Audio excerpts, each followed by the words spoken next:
येत्या काळामध्ये कुणासोबत असं प्रकरण घडू नये म्हणून मी इथपर्यंत येतोय, 2 पावलं पुढे चालतोय। ठीक आहे, काय अडचण नाही। माझ्यापर्यंत घरात घुसून एखादा कुणी येऊन माझ्या मुलीला मारून जाईल तो पण मी गप बसायचं का?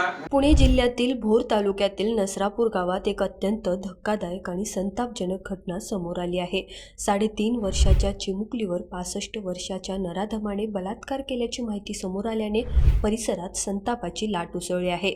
या घटनेच्या निषेधार्थ आणि कठोर कारवाईच्या मागणीसाठी रयत विद्यार्थी विचार मंच आणि रॉयल कारभार ग्रुप महाराष्ट्र राज्य यांच्या संयुक्त विद्यमाने कराडच्या तहसीलदारांना निवेदन सादर करण्यात आले। रयत विद्यार्थी विचार मंचचे पश्चिम महाराष्ट्र प्रभारी अध्यक्ष अक्षय चव्हाण यांनी या नराधमाला तात्काळ मृत्यूदंडाची शिक्षा द्यावी अशी मागणी केली आहे। यावेळी रॉयल कारभार ग्रुपचे सामाजिक कार्यकर्ते अभिजित काशीद, अमित डुबल उर्फ नाना आणि गणेश देसाई उपस्थित होते। महाराष्ट्रातील महिला आणि चिमुकल्या मुली सुरक्षित आहेत का असा थेट सवाल करत प्रशासनाने तातडीने कठोर पावले उचलावीत अशी मागणी करण्यात आली आहे। रोकठोक महाराष्ट्राला सबस्क्राईब करा आणि बेल आयकॉनवर क्लिक करायला विसरू नका।